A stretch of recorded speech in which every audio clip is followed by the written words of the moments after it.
Hello viewers, welcome to my YouTube channel. In this video, I will be giving a sample essay on Gloria Mwaniga'S story Boyi from the anthology A Silent Song and Other Stories. Question: Godwin Siundu edition, A Silent Song and Other Stories, with illustrations from Gloria Mwaniga'S story Boyi. Write a composition on the effects of war. Viewers, before I start taking you through the points to earn maximum marks in this question, allow me to ask you to hit onto the subscribe button and turn on the notification bell if you are new here. Again, for my supporters, allow me to thank you for your continued support. Introduction. In Gloria Mwaniga'S story Boyi from the anthology A Silent Song and Other Stories, war comes out as monstrous with agonizingly terrible results. It leads to loss of lives, displacement of persons, trauma, radicalization, and child recruitment, among many other evils. Point 1. War leads to a spate of deaths and killings. When Matwakei, the militia leader, demands that Boyi's father pays a 10,000 shillings land tax and a 30,000 shillings betrayal tax, Boyi's father offers Boyi to him.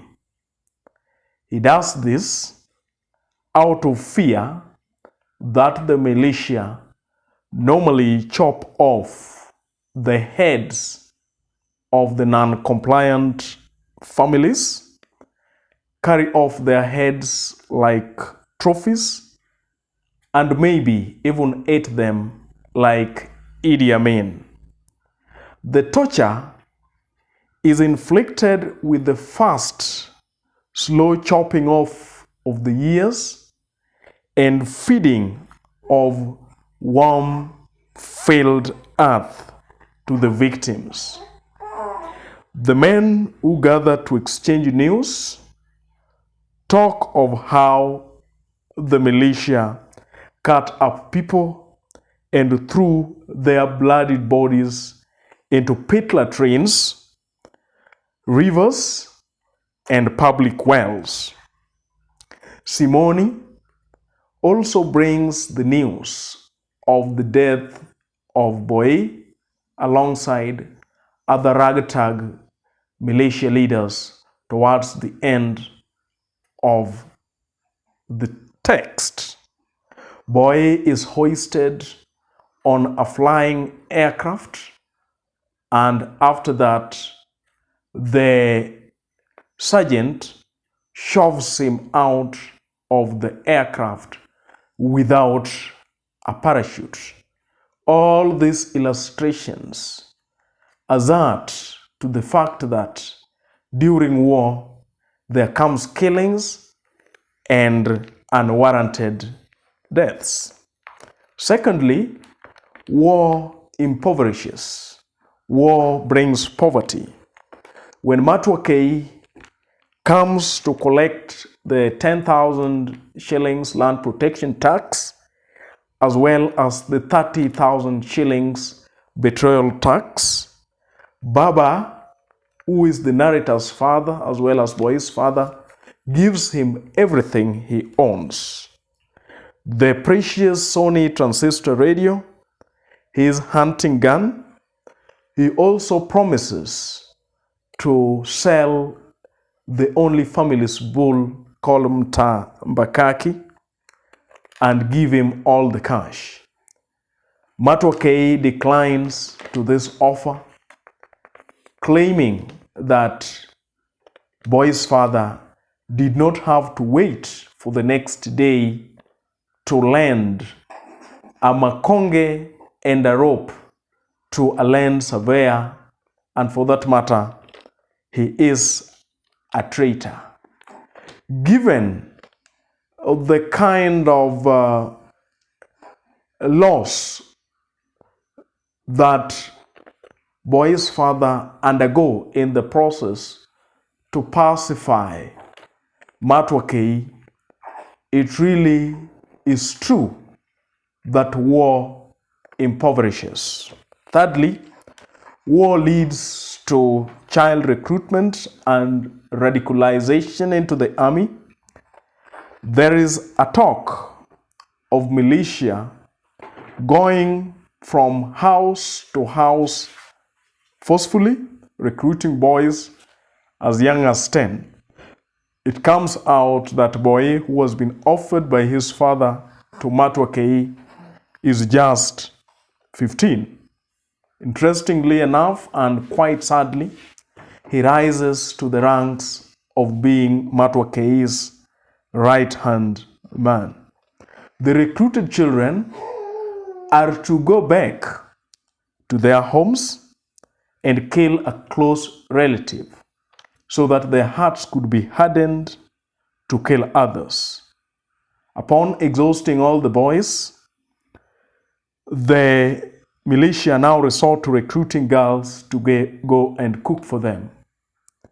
A lady talks about a woman who she knows who, after exhausting all her boys and giving all of them to the militia, at this point has been ordered to send her daughter to Matwakei. These illustrations show the desperate attempt at buffering the inadequate manpower at the militia's army, and this is caused by war. Fourthly, war leads to displacement of persons. At the height of the war between the government army and the militia, the fear grips the villages of Kupsiro, Saromet, Chepiuk, and Shelebei. There then follows the mass exodus to Bungoma as well as Uganda in earnest. It occurs that the family of the narrator's friend Chemutai also move to Chwele Market. When the stories reach the narrator's house, the family nows over escape, and Mama Boyi says she would never run away and leave Boyi. It is then therefore true that when war happens, then people are displaced from the areas or the places that they have known to be home to seek sanctuary in other places. Fifthly, war leads to famine. In December, which is probably the harvesting month, the farmers fail to clear their chambers for the second planting of the maize crop. The militia, having stole the young crops from the fields and also goats from the pens. Instead of working, women folk stay at home while men gather in groups to talk about the atrocities being committed by the militia during the war. Famine then arises as a result of the destructive nature of the anarchist warmongers in the name of the militia army, as well as the instability and uncertainty that comes with the war. Sixthly, war leads to communication breakdown. During war, the channels of communication appear to be closed. Most of the pieces of information that is received during this period are more of rumors and miscommunication and innuendos. When Matwakei and his men are about to strike at Boyi's father's home, it is Baba's friend, Chesober, who is a school teacher at Chepkurkur Primary, who tells them of the impending visit by the militia. Again, it is Saulo who also tells the family about the government plans to bring in a troop of 200 armed officers to help stamp out the menace of the militia. Chesaina, an old friend of Boyi's father, who works at a grain depot at Chwele Market, having been tipped by a friend, is also the one who brings the news that Boyi, having been recruited into Matwakei's army, is now a marked man for his ostensibly reason to be Matwakei's right hand men. Again, the death of Boyi is brought to the family by one Simoni. Simoni brings the death of Boyi alongside the other ragtag militia leaders. He tells the family that having been captured in a cave, Boyi was hoisted onto an aircraft.